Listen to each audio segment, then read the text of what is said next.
very good evening to all our ADRA TV viewers. Thank you for joining us today.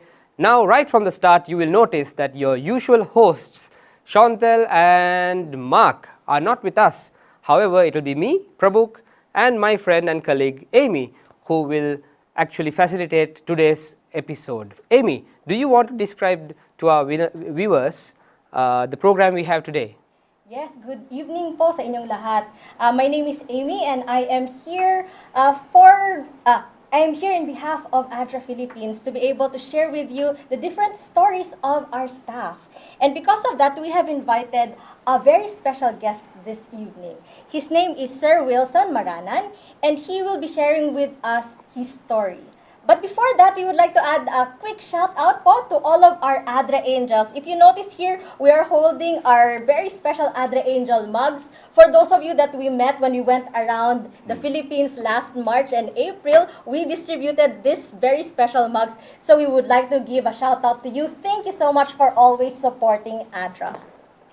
And so we would like to continue. We would like to proceed now with our special episode today, which is My ADRA Story. This is a very special episode wherein we want to feature the different types of people who work behind the scenes for ADRA. Because we know that for ADRA, there are a lot of things that are going on. But what exactly does ADRA do and how does ADRA impact the lives not just of the people we reach, but especially of the people working for ADRA. So these episodes are meant to be stories of, shall I say, great men and women who work behind the scenes for the Adventist Development and Relief Agency, and not just here in the Philippines, but around the world. Exactly. Thanks, Amy, for that introduction. If you have been following ADRA TV, you will remember that I was interviewed on ADRA TV a few months ago, actually. And during my interview, I threw out a challenge to someone. And I said, Wilson, the next time you're in the Philippines, you really need to come on ADRA TV and tell us your story. Now, we're very happy to have Wilson with us today. Wilson, thank you for being with us. Sure. Yes, so Sir Wilson, we have been mentioning your name so far, but then let us get to know the person behind the name. Who is Wilson Maranan and how has he become one of the names that we relate to when we say ADRA? Well, thank you, Amy, Prabhuk, for the very generous challenge and invitation. It's my pleasure. I'm humbled to be part of this conversation, but also I'm very also happy to share the work of God, of Jesus, especially not only in Mongolia, but as you, some of you are aware, I used to work in Sri Lanka. I used to work with Prabhuk before, Yes, working 4 years in Sri Lanka, and yes, we, sir. cliche it might sound, we're just changing one person at a time. And yes, so I'm actually a Filipino by birth, educated, brought up here, studied, but migrated in the US in 2006. But again, came back to where I belong and happily working in Asia region as part of ADRA Network. Yes. So, Sir Wilson, maybe just so that we can provide a little bit more of background. Sir, you mentioned, yes, so you are a Filipino. You are from the Philippines. From what province do you come from, Okay, sir? so I came from Batangas City, born and raised in Batangas City, Okay. Philippines. Yes, And in so- Batangas, which is a neighboring province Yes, sir. of Cavite. And before you came into ADRA, what was your life like before you entered ADRA? Oh, that's very interesting. In a nutshell, I think I've been in a number of engagements, both professionally as well in the church. But highlights, I used to work in the government under the leadership of President Fidel Ramos, who interestingly passed away a few months ago. I think one of the best presidents of the Republic. I used to work with him in Malacanang. I used to work also in the House of Representatives, 10th Congress, for 3 years, in Batasan Hills, in Quezon City. And after that, I went into the mainstream media. I used to work with Ramon Tulfo, the very well-known journalist and columnist Yes. of Philippine Daily Inquirer. After that, I went to the academy to teach for 6 years at the School of Development Communication at Batangas State University. So this was a whole profession already before you even entered into ADRA. Yes, yes. Sir, so after this, you mentioned about working for the government, you mentioned about working for mass media, and then you mentioned also earlier about migrating to the US. Is it right to assume that it is when you migrated to the US that you got to meet ADRA? Yes, I'm actually born an Adventist. I know very superficially of the work of ADRA. I know the meaning of ADRA, ADRA, doing humanitarian emergency work, up to that.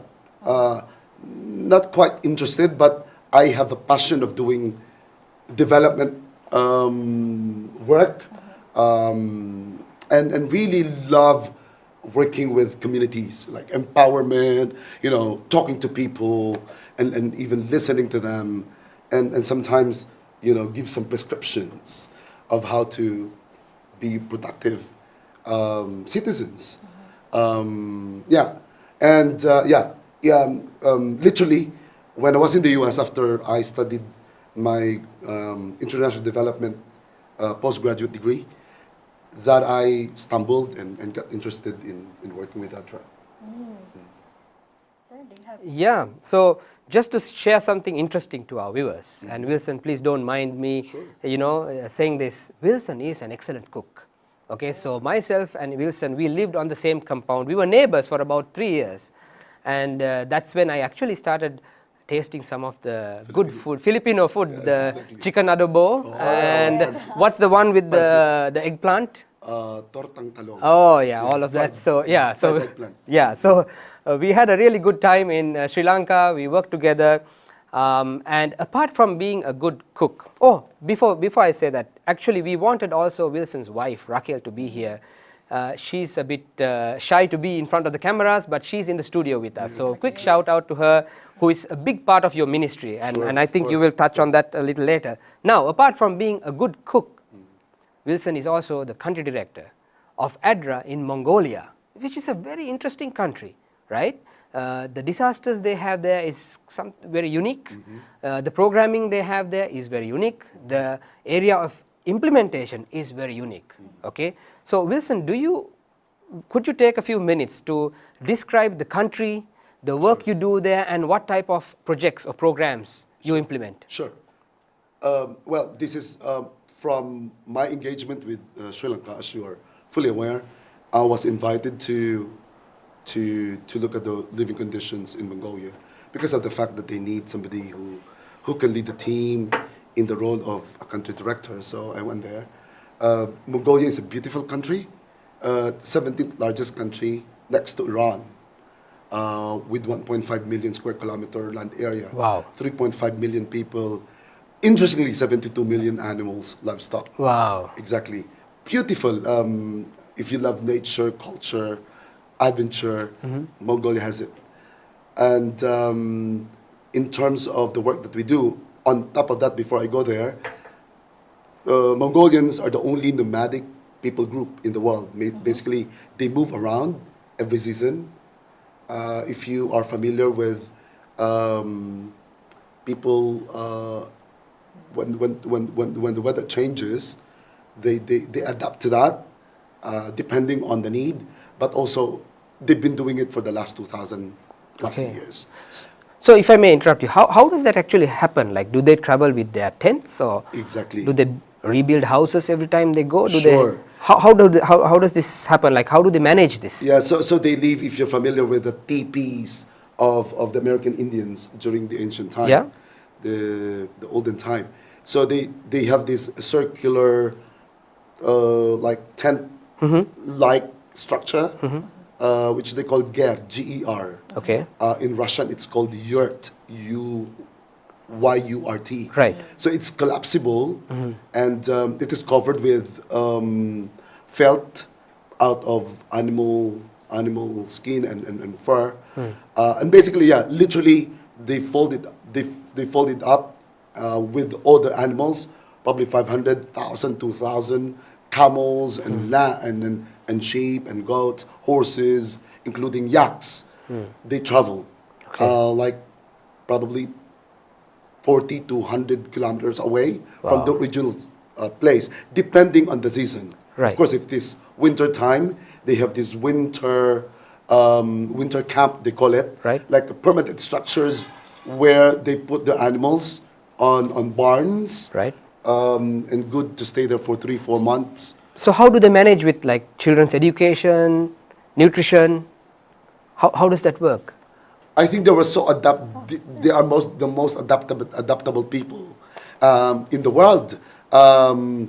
Usually they send their kids to nearby cities to study. But during winter times, I think definitely the schooling, take for example, as an example, is adjustable as far as the weather is concerned. Right. But basically, they are highly educated people, very smart people group, very educated. So I don't think it's a limitation, but also it's actually quite a privilege, and really really interesting to witness that we have this group of people, and yet they have the same access to basic services. Wow. Like education, health. Yeah. And so on and so forth. So in terms of the projects that you do, the programs that you run in Mongolia, before we started this interview, you were sharing some details with me. Sure. Do you want to share those with our viewers as well? Because I'm sure that our audience at ADRA TV would really like to hear, because most of the time they hear what we do in the Philippines, and they know Disaster Relief Church, and now there's also PFA training that's ongoing on ADRA TV. The RISE project, we share information about it through ADRA TV. But what does ADRA do in Mongolia? So at least in the last 8 years, in portfolio we were able to implement at least 190 projects in the last 29 years. Wow. By the way, ADRA Mongolia has been founded in 1994 after the collapse of communism in 1991. ADRA Mongolia was in fact one of the very few INGOs that has been invited by the Office of the Prime Minister, because the INGOs are usually operated under the Office of the Prime Minister. From 1994 to current, today, we were able to implement 190 projects with around $32 million in its program portfolio in 5 areas, mainly in economic development and livelihood, education, health and nutrition, emergency management and disaster response. Right. And we have also the agriculture. Right. So right now, we are focusing on organic agriculture. Right. In the last 5 years. In fact, ADRA Mongolia is pioneering on that sector in the whole of Mongolia amongst INGOs. Why? Mongolia, as a government, approved the organic law in 2016. And in 2018, that has been so good.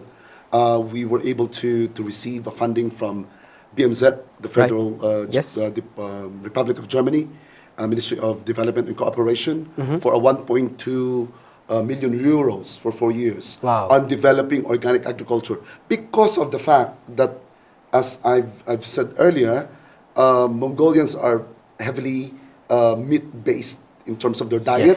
Yes. Because obviously, where in the world, Ulaanbaatar is the capital, it is considered to be, I think, the coldest city on earth.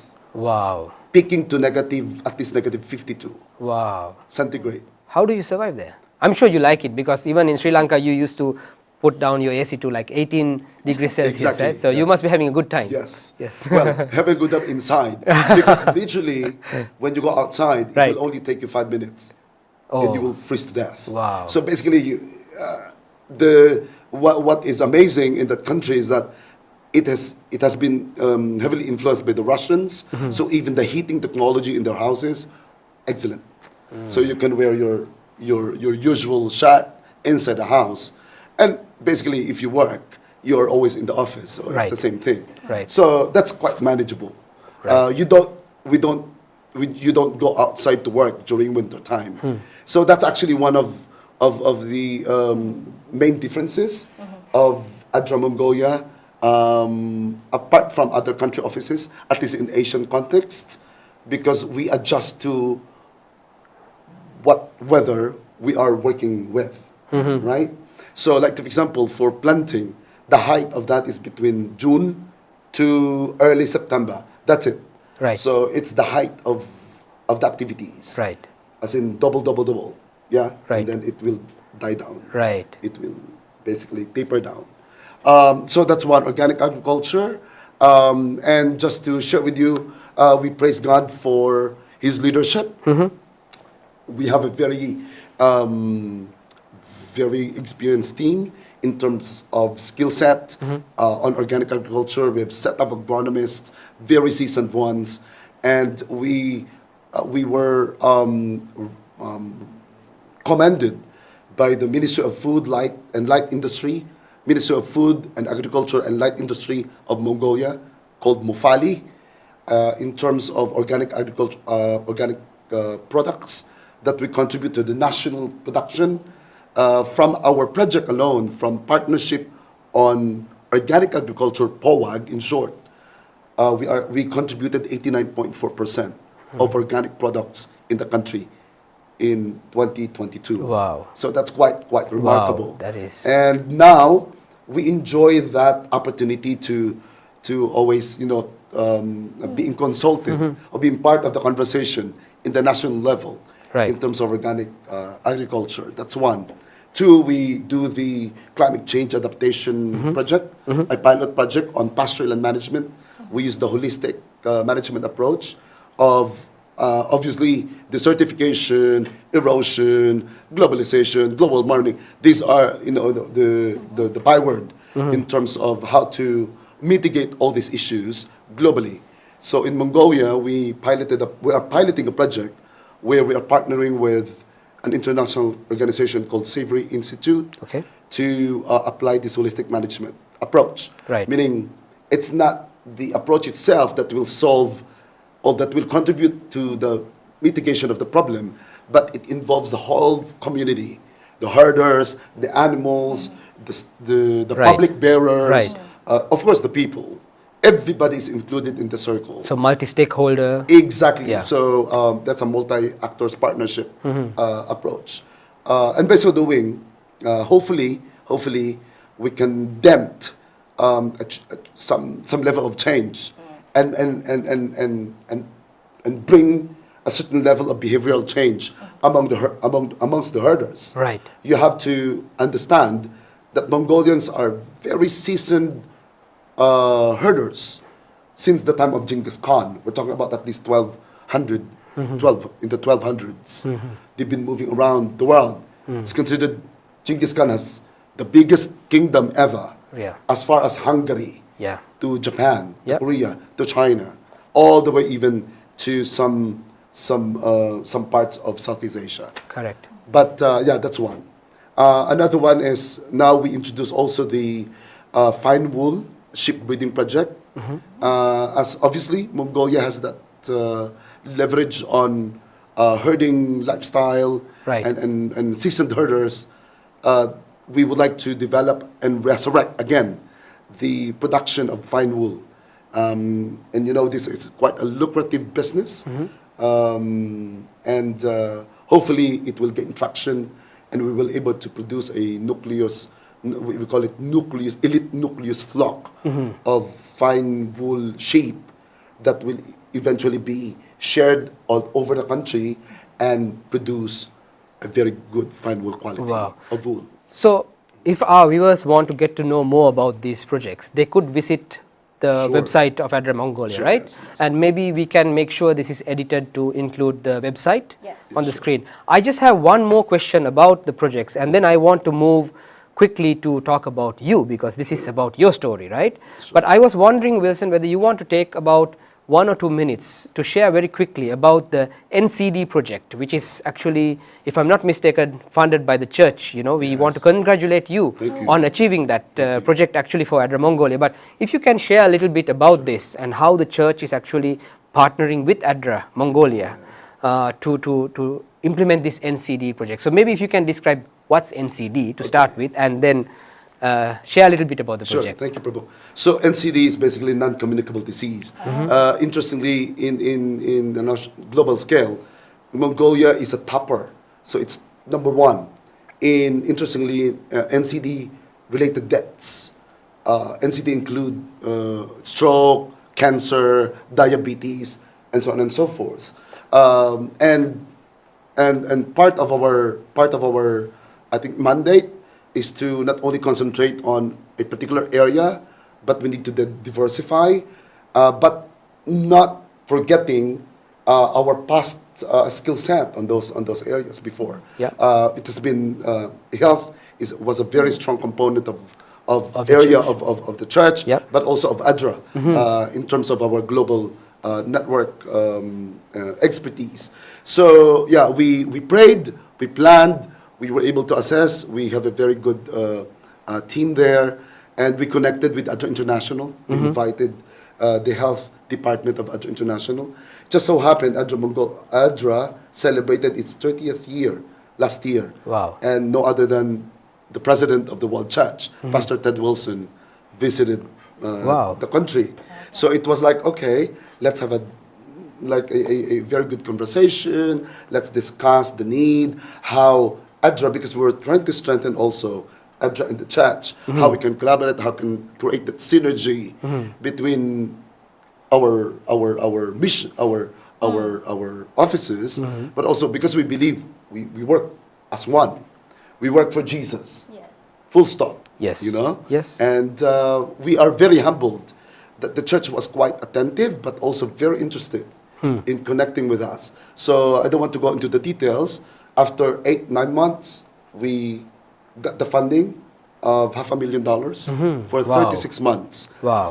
On this NCD project, we also shared the good news to different stakeholders, including the WHO, World Health Organization in Mongolia, and they were quite excited. They were telling us, hey, health sector was never been an area that has been explored or navigated by an INGO, at least in the last 12 years, here in Mongolia.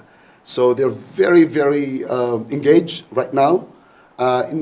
Next week, on the 17th of July, in fact, we will be able to, we will going to launch the project on this. So we're quite excited. We will be dealing with 2,000 pupils with, of course, corresponding parents. So we're talking about like 4,000 individuals. Wow. Dealing with 4 schools, adolescents age range between 12 to 15. But this will be more on mitigating the risk factors of non-communicable disease. That's it. That's the overall goal. Wow. So this is more on the behavioral change. Yes. But also promoting, injecting, the approach that the church come up with. If you are familiar with celebrations, Yes, it's yes. an acronym like New Start. Yep. So it's a lifestyle approach and tool, and we can't wait for the very positive traction it will gain on the ground. And I'm sure it will. And we wish you all the best for that. Thank you. Okay. Enough about the projects. Okay, Now let's focus about you, sure. Wilson. Let's start from your childhood. Okay, Now, you have told the story to me. sure. Oops, I think I bumped this off. Okay. Okay, you have told the story to me, and I would really love for you to tell it to our viewers. You didn't have a very smooth childhood. You had a challenging childhood. When you were very young, you were infected with polio, Sure. right? Yeah. And today, we would say maybe you are a PWD, a person with PWD, a That's person with the general acceptable term. term, yeah. How has that impacted your life, and do you think that experience of growing up with this challenge has brought, I would say, a different dimension to your work in ADRA? That's actually a very interesting question, and I was thinking, I'm just humbled because when I understand, of course, because of my parents' upbringing, I think worldview as well, but more on the upbringing, parenting role that my parents really played during my growing up years. I grew up with a very marked identity. Growing a person of PWD, person with disability, in a developing country is far different from somebody with the same situation growing up in the West. Take for example, we're talking Worlds apart. Totally talking about different ball game. Yeah. But the thing is, when my parents continue to inculcate to me, you are loved by God. God has a special purpose for you. Wow. Very reinforcing, very encouraging. And yet, when I come to realize my identity in Christ is what matters, that changed the game. Right. And that's also that changed my perspective on looking at things. I'm not special because I don't consider myself as a special person. And I remember vividly when I was growing up, interestingly or ironically, every time there's a speech, I studied mostly in public schools. There's a speech, I remember I started to go to the stage when I was grade 1, doing speech, and I know people are quite, okay, because I walk differently. Yeah. They look at me differently. But I think that helped. How did it help? Probably confidence, but also, okay, if others can, why can't I? Kind of like sort of mentality. But also I don't want to go beyond that. Right. Because it will be like overconfidence. I think exposure, but more on the parenting and upbringing of really reinforcing and really assuring you from my parents, you're fine. You're not special. You're not different. You're just like other boys out there or child. So praise God for God-fearing parents, huh? Can I Go ahead, Amy. Maybe for those of us who have not experienced, but rather we grew up in a childhood that is already almost totally eradicated. We totally do not know what polio is. Exactly. Yes. And That's so true. when we talk about polio, it's something that's like, what's that? Because we don't have a lot anymore. This is one of the benefits of having a vaccine, Exactly. that we now do not know the impacts that it could have. But can you, sir, just a little bit for those of us who were Go ahead. born after the vaccines were created, what exactly is polio and how did it affect your life? I think the way I look at it, I'm not a medical professional. My wife is a nurse, so she can explain it better than me. But in my own for the sake of myself research, satisfaction, so I delved into the topic. So poliomyelitis is actually a virus. It is not, you can't contaminate with that. It's just like a virus. It's just like, I think, like COVID. In 1974, I was born 1971, so obviously I'm turning 52. But there was an epidemic In the Philippines. in the Philippines, but Right. not only in Philippines. All It's quite over. like probably some countries, not globally, especially in developing countries like Africa, Asia, Latin America, and even in the U.S. I see some people with polio as well. So it's quite a global thing. You will get. I got a fever, or somebody will get a fever. A child, especially, most vulnerable are the kids. Will get a fever, very very high, the virus will attack your muscles. Okay. And that's the reason why if you have a polio, the very obvious Symptom? Or? obvious sign that you have a polio is basically you have an atrophy. Your muscles are atrophied, meaning they become thin Right. because the virus attacks the muscles. Wow. And that's it. It weakens your muscle. If it is severe, polio usually attacks the limbs, your upper and lower. In my case, it's my left leg, a little bit of the right. Right.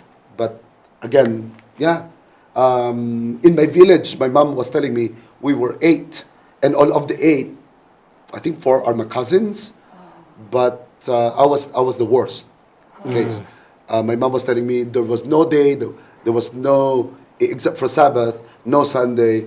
I diligently brought you to this physical therapist for 365 days. Wow.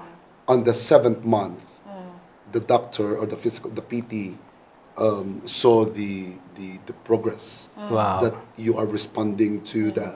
I remember that, Oh. interestingly, because my mom was like, do you remember that? I was 4 years old.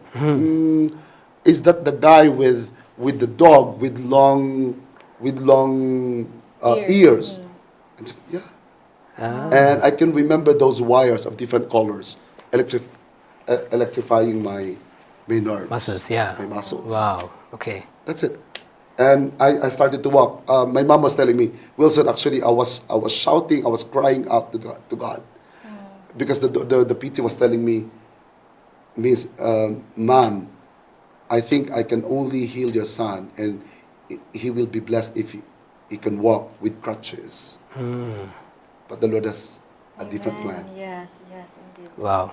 right? Yeah, yeah. Not just walking through like normal streets, but climbing up the mountains of Mongolia And Sri going Lanka. to the hills of Yeah, Nuwara yes. Elia, visiting our Definitely, best definitely, estate yeah. community. Doesn't hold you back at all. Now, how many years have you been with ADRA now, Wilson? If I will be excluding the internship full Okay. time, I started in 2016 Okay. as an interim, remember? Right, yeah. That's the time that we first met in Sri Lanka. So 2016 up to this moment. Okay. So how many years is that? 8? Yeah. 7? Yeah. So, is there an experience while you were in ADRA Sure. that changed your life? Some experience. Oh, And maybe yes. you could share it briefly with us. Sure. I definitely that validated my view in life. I remember when I was interviewed in ADRA, when I entered as an intern, I was asked, "What is poverty?" And just like, well, poverty for me has 2 meanings. It's basically material lack. That's what the Yes. dictionary says, Yeah. and poverty of the mind. You know, because there's so many people, Yeah. and I'm part of that. I grew up poor, and so poverty to me is not foreign. You know, I'm on it. I'm not saying, you know, I'm rich now. I'm rich in friends and relationships and experiences, but yeah, that give me a whole dimension of poverty in terms of understanding that when people says that I'm poor and they resign to be poor, that's quite challenging. Because it will take a while for them to understand, hey, no, you're Yeah, wrong. yes. You can free yourself from poverty. It's a by- mindset. Exactly. By 1, 2, 3, 4, 5, depending. You Right. know, there's Yes. so many ways. Yes. Yeah, of course. The Lord has been so good. We were given the mind to think, but also to analyze. But 2, also, the more that it gives me that joy of sharing my own experience of being poor to them, that things can happen, things can change. Just trust in God Yeah. Yes. and trust in your skill set. Yeah. You can win over poverty. That's So so true. Amy.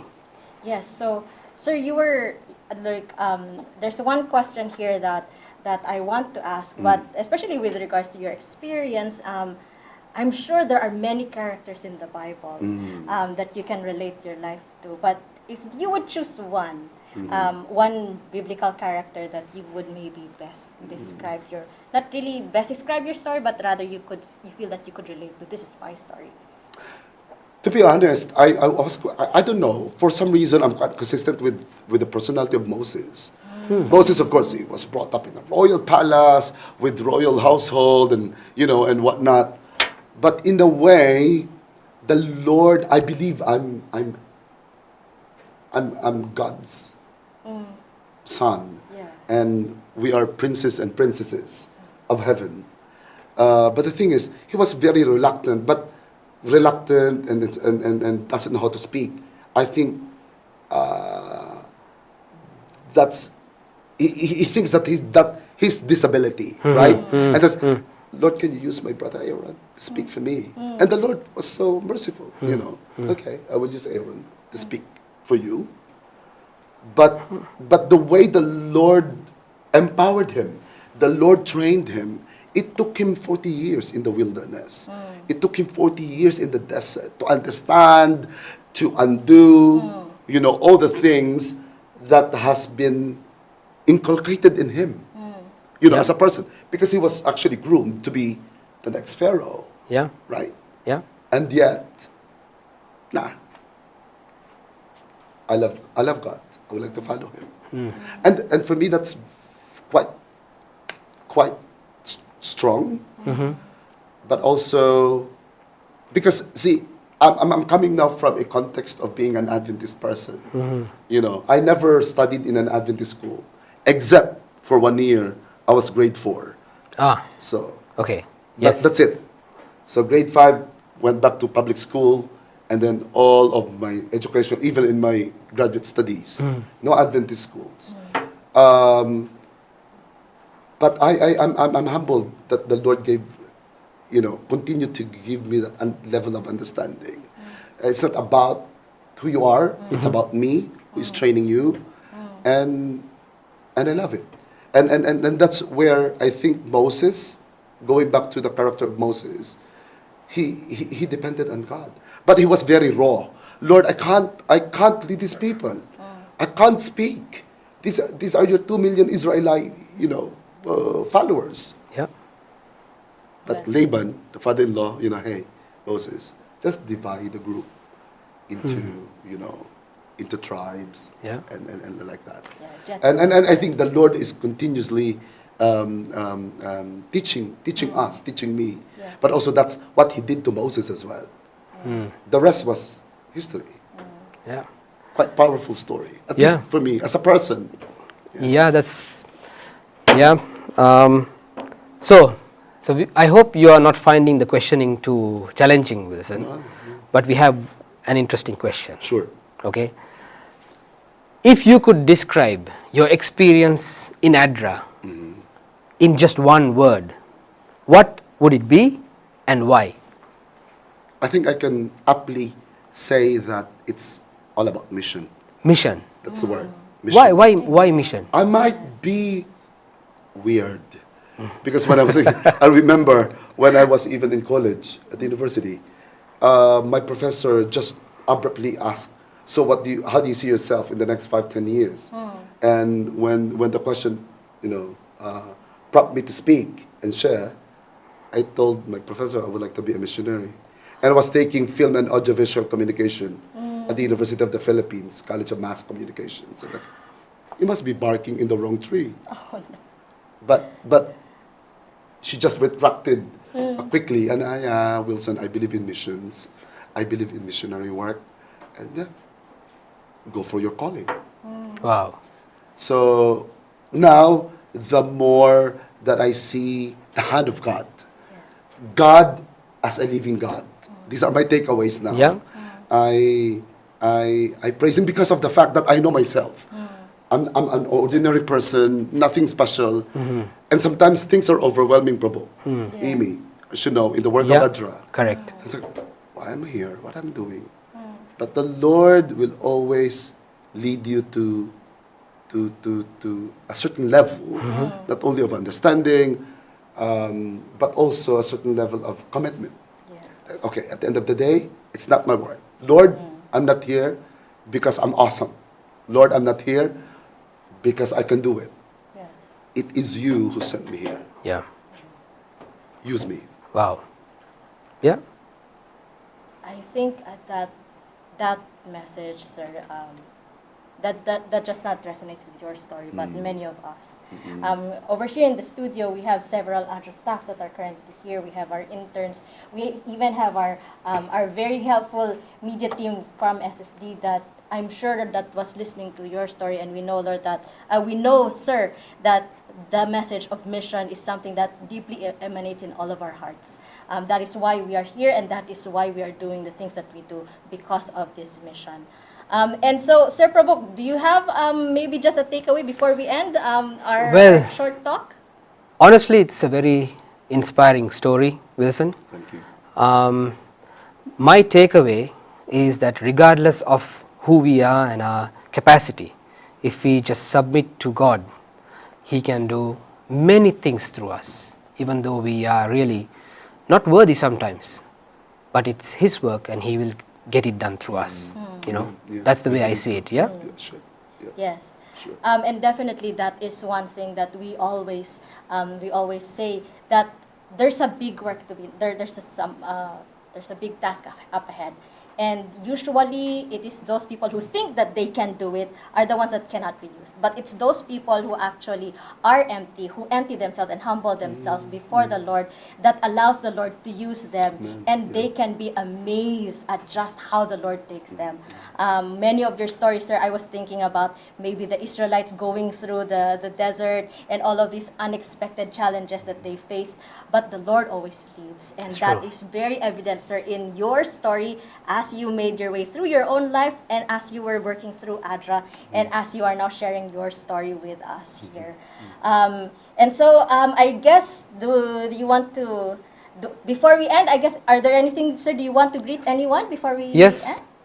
Final words, Final greetings words, you want to someone? send some greetings over to your friends, your country, your office, your Sure. other staff? So thank you for having me here. It's really Thank you for being here. Thank you. So it's quite humbling, but also to share the story of God in me, in us. It's not actually my story; it's His story. Yes. But also to be part of this beautiful, unique, distinctive work and ministry of Adventist Development and Relief Agency.